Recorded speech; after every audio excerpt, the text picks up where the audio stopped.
ब्रह्म सत्यम सर्वाधार। सत उपदेश मुखवाक श्री सद्गुरुदेव मंगतराम जी महाराज। पुस्तक जीवन गाथा भाग 1, प्रसंग संख्या 70, पृष्ठ संख्या 159। प्रसंग शीर्षक मार्तड भवन लाहौर में सत्संग। दिनांक 1 मार्च 1944।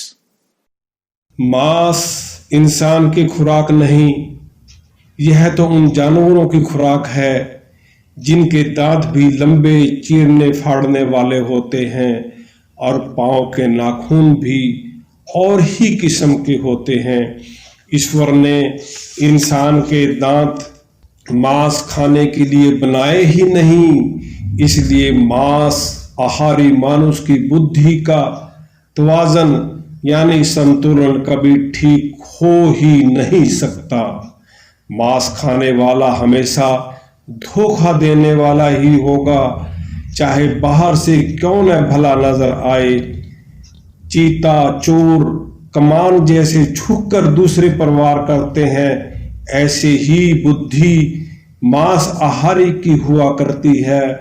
मांस खाने से जिस्म ही बढ़ता है, ऐसी बुद्धि सही सोच वाली बुद्धि नहीं हो सकती और न ही यह बात की तह में पहुंच सकती है। जितनी सूक्ष्म और पवित्र खुराक बुद्धि को निर्मल बना सकती है, उतनी ही स्थूल खुराक बुद्धि को खोटे विचारों की तरफ ले जाती है। महापुरुषों ने कहा है, जेरत लगे कपड़े जामा होए पलीत, जो रथ पीवे मानसा तिन क्यों न निर्मल चीत। यानी जब लहू लगे कपड़े अपवित्र हो जाता है, तो जिस मांस से गंदगी खून निकलता है, उसको खाने से कब मनुष्य में पवित्रता आ सकती है? चित्त कैसे निर्मल हो सकता है? मांस का असली रस दूध है। मांस फोग यानी फोक्स व्यर्थ पदार्थ है। क्या फोग भी कभी फायदेमंद चीज हो सकती है?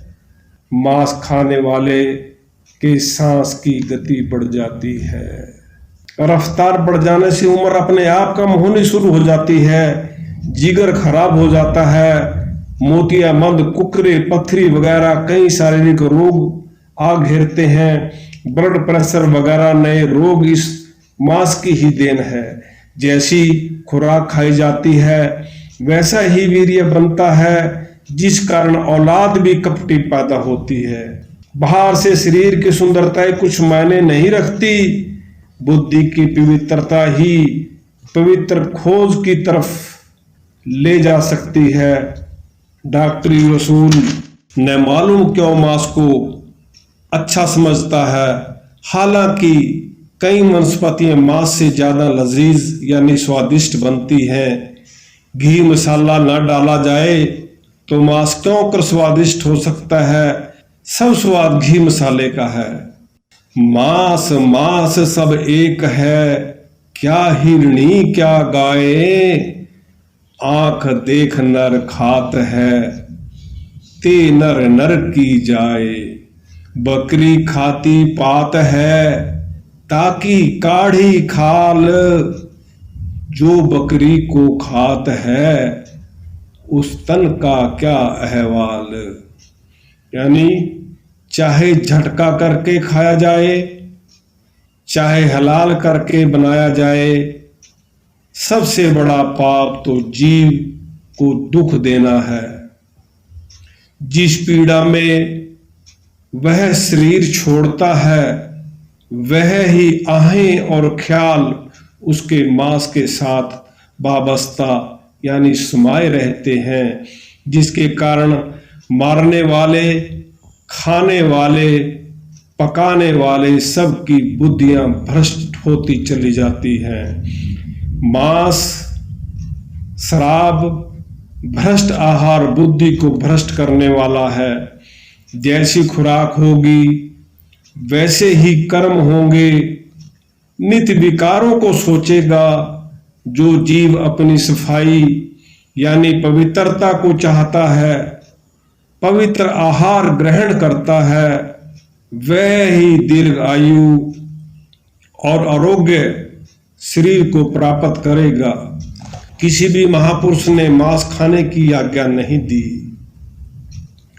मोहम्मद साहिब ने भी फरमाया है, पेट की गौर यानी कब्र मत बनाओ। जिनकी अपनी सारी उम्र की खुराक का अंदाजा 67 शेर का है, उन्होंने कब मांस खाया होगा या कब ऐसी हिदायत की होगी। यह सब खाने वालों के प्रसंग हैं। हमारे देश के महापुरुषों ने तो सबसे बड़ा पाप इसके इस्तेमाल को ही दिखाया गया है, लेकिन फिर भी दुनिया अपने रंग में रंगी चली जा रही है। खैर, परमार्थ पर चलने वालों को इससे बहुत ही परहेज करना चाहिए। जीवा की रसना में मत हो वो गुलतान, मंगत कुंडी नरक की जीव करे हैरान। ईश्वर आप सबको विवेक सद्बुद्धि बख्शें। ओम ब्रह्म सत्यम सर्वाधार।